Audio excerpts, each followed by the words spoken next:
Hey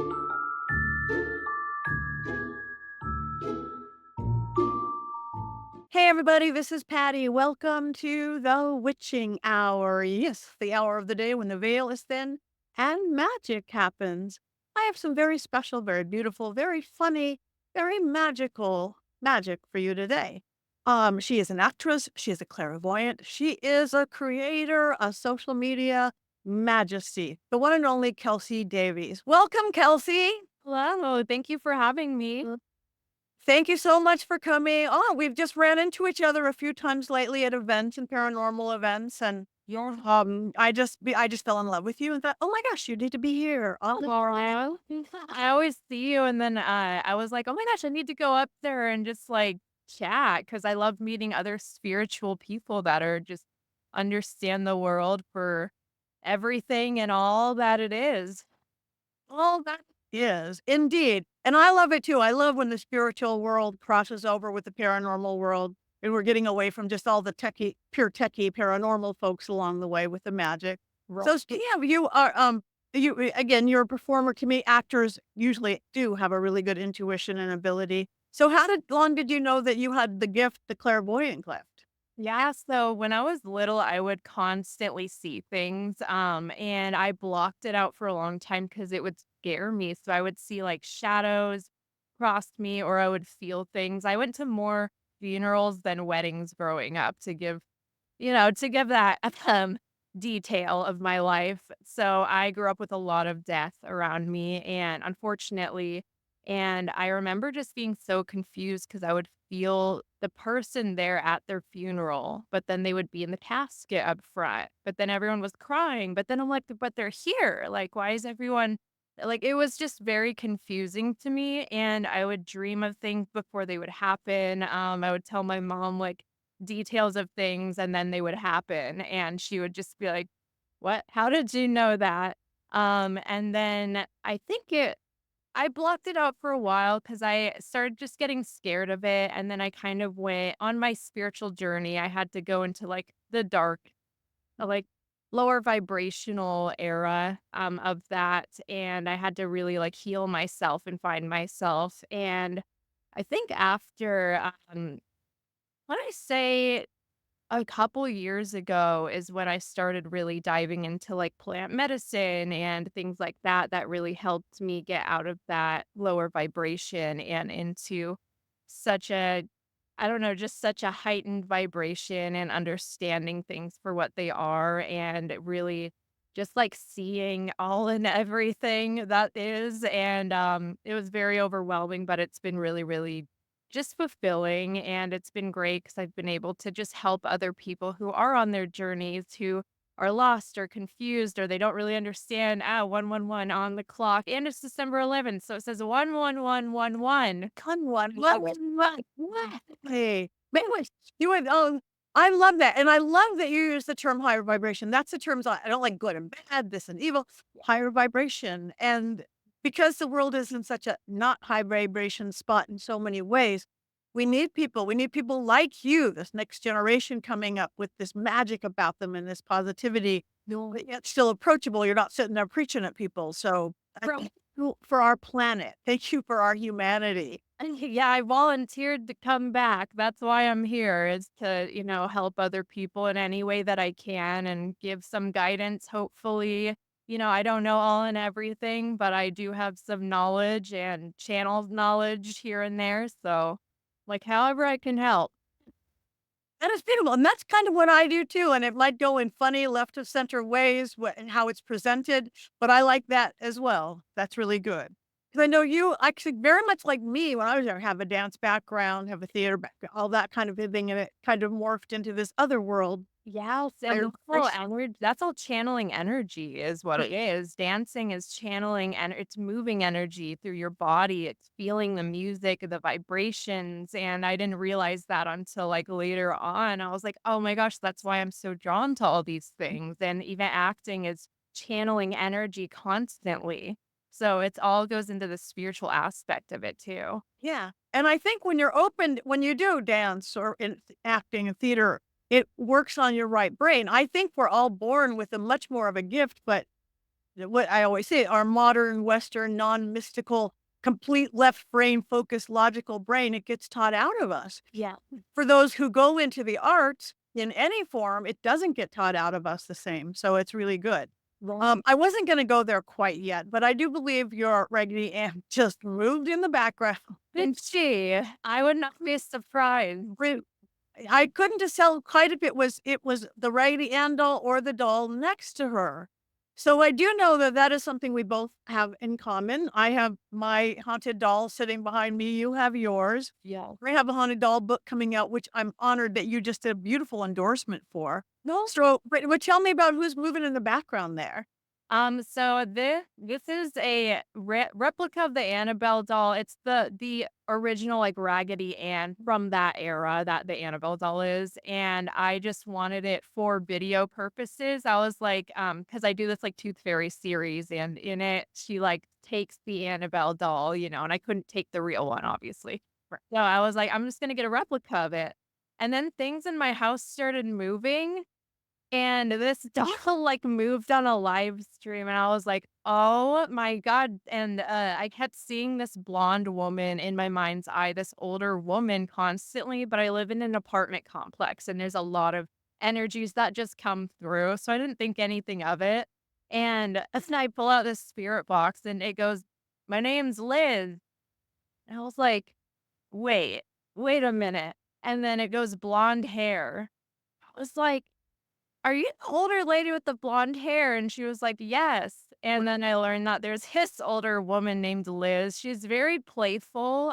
She had a dog named Piper, and she died from a complication with her kidney. She had like a kidney transplant done, and then her body didn't take it properly, and then she didn't want to get another one. So she just kind of gave up, and she kind of regrets that a little bit, but I mean, I think she's chill so far, she's been kinda just moving things, and then this is Lola, my other haunted doll. She passed away when she was 18 years old. She was born in 1901 and passed in 1919 from the Spanish flu pandemic.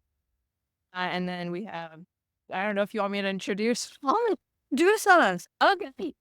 This is my friend doll that was in her family for 100 years. So this doll is a vintage 100-year-old doll, and her name she has, like, 2 spirits with her, 2 sisters, so there's Marie and Minnie with this doll, and I've seen Marie, I haven't seen Minnie, but she comes through quite often, and I also have their locks of hair, and all their photos and stuff, so it's pretty cool. We actually went to the graveyard because we knew where she was buried, and we were looking for, like, 45 minutes, could not find the grave because the map we had was, like, really old and just, not updated, and so I was like, "Can you please just show me where your grave is?" And I hear, "Go left." I was like, "Okay." So I go left and I start walking and I'm like, "Can you show me exactly where you are?" And I see this bright flash of blue light and I'm like, "I swear her grave's over here." And I walk over, then we found her grave. So she led me to it. And then this guy, I got from this haunted antiques. I mean, every antique store has haunting Every antique store. Really antique store, but there's this really cool one by me, and my friend picked out this guy, which I think he was used for not so good witchcraft, like, bad thing, trying to hurt people, maybe a voodoo type, Yeah. all in a way. We just call him Stinky because he's not very nice. And then I do have one other doll over there, but he's like a big statue, and his name is Emile. He's also from that antique shop, and he is like a French man from the 1800s, and he unfortunately unalived himself off of a bridge, so he's a little bit sad. Oh, that's cute. So do you do anything for your not so good one? You think he himself is not so good or he was used for not so good? And do you have protection techniques that you have to have maybe something that's not so good in your home? That's a really good question. I For me, I'm like, everything just is what it is, and I try not to feed into, like, the fear aspect of you know what I mean? When you feed it, that's that energy you're manifesting, so I think that there is a manifestation of whatever energy that person held with that hatred towards whoever or whatever their intent was. And it kind of mimics things. Like one time I was sleeping and I was kind of half awake and I heard my boyfriend go, Kelsey, Kelsey. And I like open my eyes a little and I see him covered head to toe in blood. And I woke up and he was like driving to work or something. And so I was like, what was that?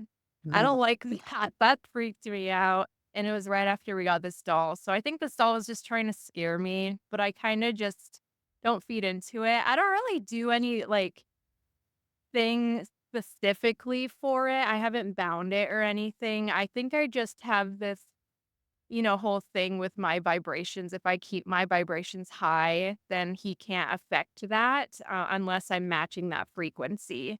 You know what I mean? Fiddling wholeheartedly, and I just wrote a book on it. Yes, I Exactly. it is all the vibration, and yes, you don't wanna go into the fear or into the anger because that's what it would wanna feed on, just you don't feed into it and it doesn't have the power. I love that. Right. You need something without getting really fancy. Get some rue, the herb rue, whether you get it at a little occult shop or whatever. When I had my Belle at first, my little girl in the back in the burgundy, once I got the negative spirit out, the little girl spirit, but she drained everybody's energy. I almost gave somebody like a heart attack. And a little bit of rue in her hand mellowed it all. If you ever need it without doing anything fancy. But you're 100% right. It's all about the vibration. This is our realm and they're playing in it and we get to make the rules. Yeah, from my experience with my clairvoyance, I see whatever frequency I'm at. So if one day I wake up, I'm depressed, I'm agitated, I'm anxious, irritable, I see more negative things or experience more negative things. If I have any alcohol, I experience very negative things because I feel like it lowers my vibration. I'm also allergic to alcohol, so then my body just doesn't like it, so I just don't drink anymore. I'm like, I just don't wanna experience all that, and I feel like, when I'm at a very, very high vibration, it's so much love. There's so much just loving, higher vibrational energies there for me. So I don't know if it's different for people or that's just my perception of what I've learned. No, that's how I see it too. Again, self-taught and studied my entire life.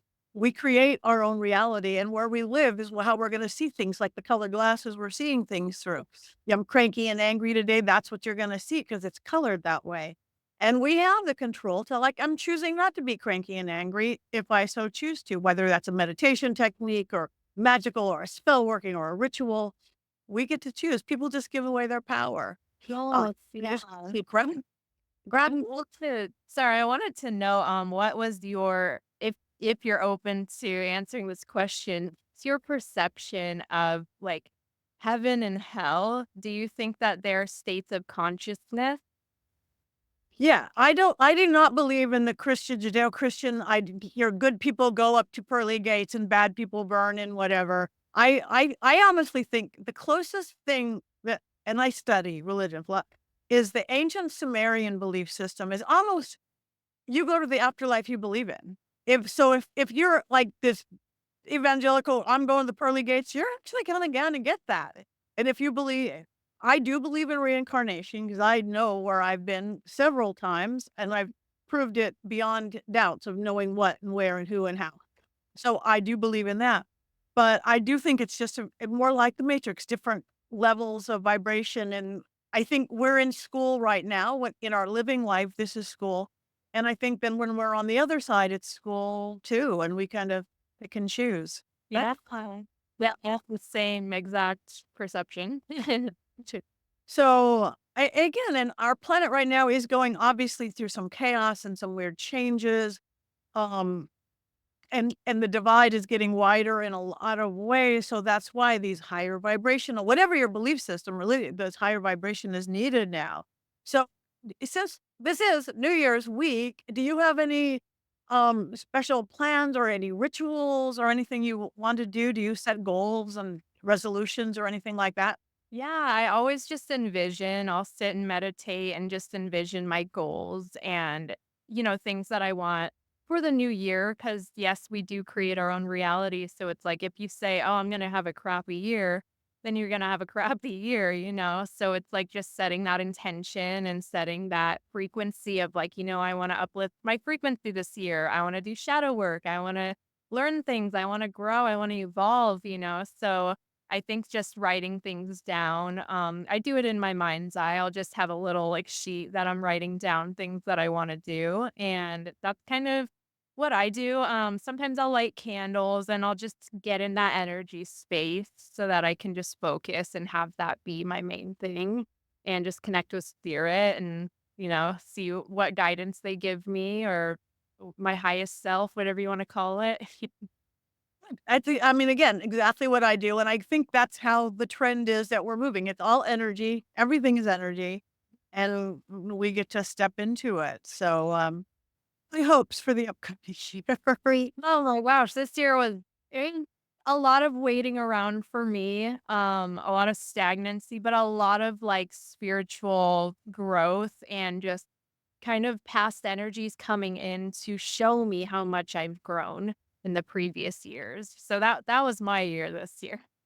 Good. And as you say, we could go into shadow work and all that. I'm teaching a class on that this week. We have to go there to see what's what, and we see where we've come from. Yeah. Now I know you said that you've taken a little. You're one of the busy. I'm one of the busy girls. You're one of the insanely busy girls. We both travel. We both do. We do investigation. We have all these different worlds. But you said you were taking a little break now. How is that for you? Is it weird? Because I can't imagine taking a break. It's been hard because I'm definitely a workaholic. I'm a Virgo too, so a perfectionist, very, very work oriented. Like I love working genuinely, but I found that it was, making me feel irritable, making me feel stressed. It was making me at this a little lower of a vibration that I wanted to be, and I noticed, I was being kind of mean to my boyfriend sometimes, and I was being mean to myself, and I was like, "Why am I behaving this way?" I'm not angry, like, "Why? What am I doing?"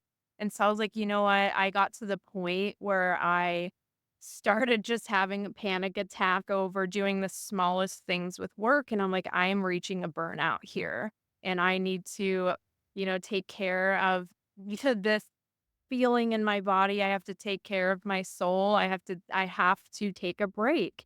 And so it's really scary, especially being on social media, taking a break is very like it's hard because social media is so competitive and it's so go, go, go that it's hard to stop it, and you have a whole audience that is also there, and I'm like, "I don't wanna disappoint anyone, I don't wanna, do that." So, I was just like, "You know what? The people who support me, they'll understand, like, and they'll value that I am taking care of my mental health," and that's what I wanna teach people too is, like, it's okay to take care of yourself. You need to take care of yourself, otherwise you're gonna go through the day and you're not gonna appreciate things as much as you can because you're just constantly at this go, go, go, go, go. So, it's been very spiritually healing for me. I've been having dreams about Mother Aya, um, being called to that, so I'm like, that maybe I'll take that journey this year. So it's been very spiritual.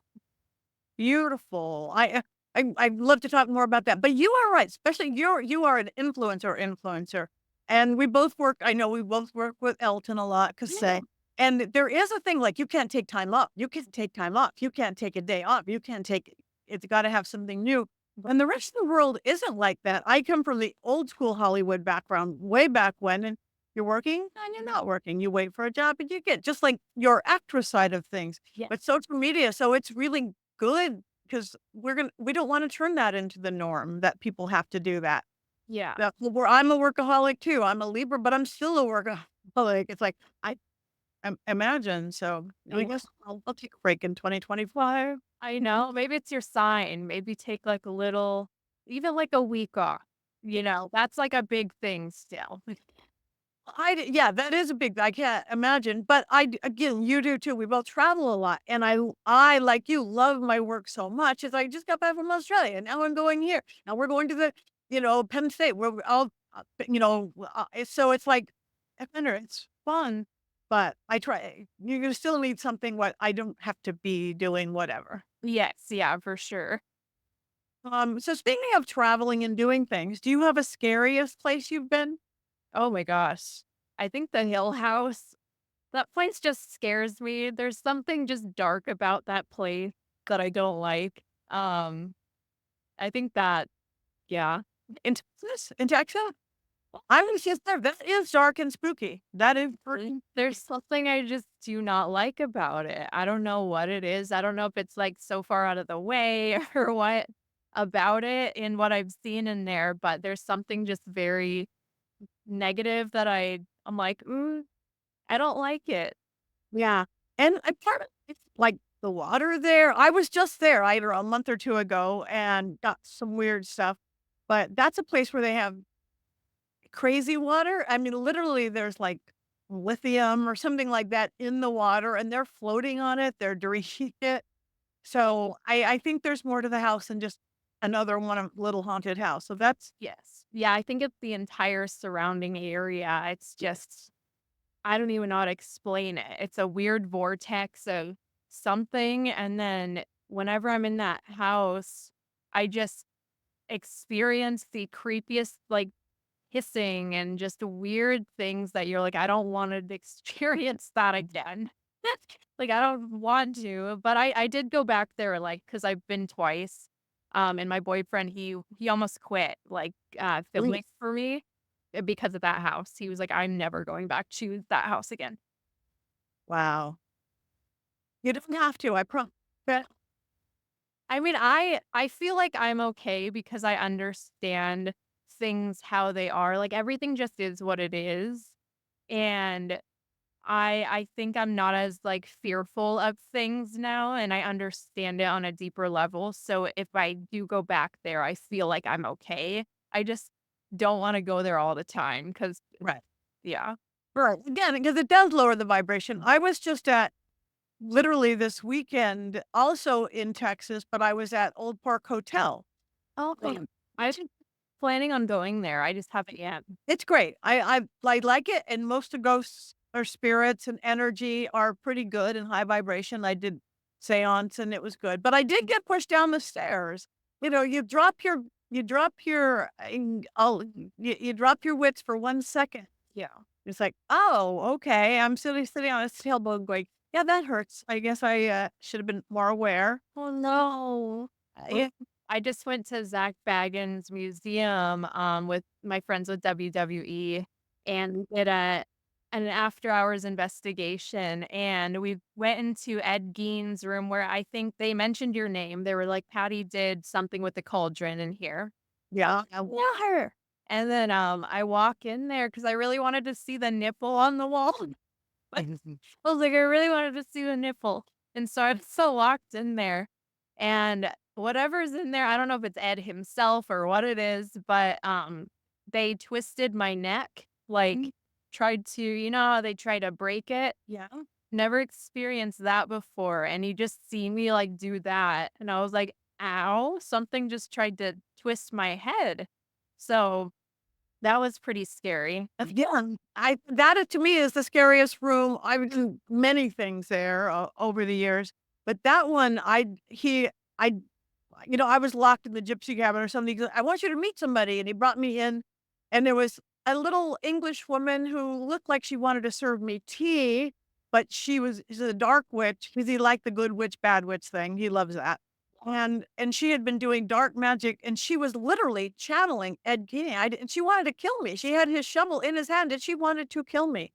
I mean, or who was channeling, and I did not know that that was Ed Gein's cauldron where he cooked people until I saw it on TV 2 months later. It's like, "Oh, Jack, it's just you again." So that room is dark and spooky, and when I was there, it wasn't covered with glass or anything like that. Like, he starts covering up some stuff that's too dark on occasion. Yes. Love that place. I think he's that's done s it's so well curated, it's done really well, it's ever changing.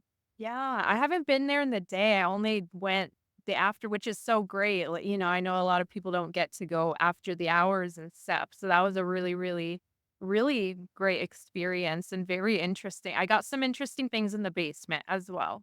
Yeah, the basement is when I did Tunnels. I got um a lot of weird things, rituals and something with underground tunnels under there.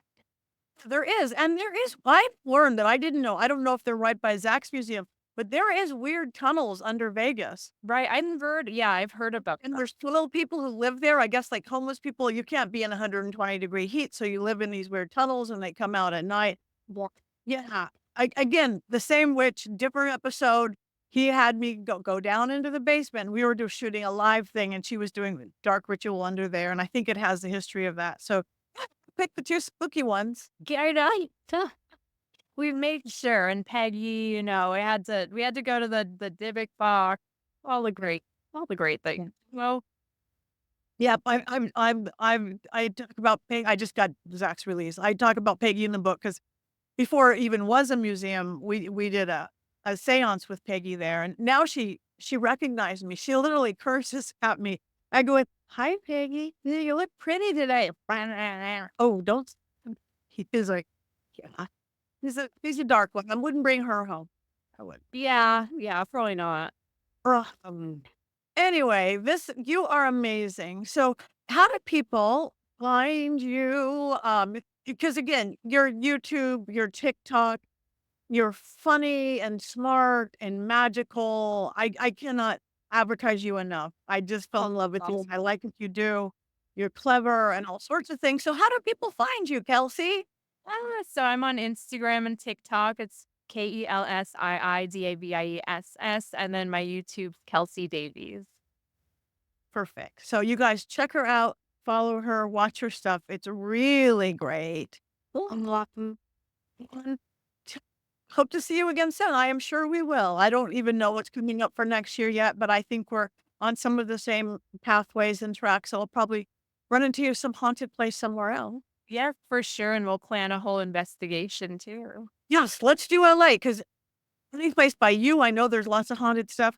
In Hollywood, there's a place I would love to bring you to. I went there with Elton and I also took Zach there.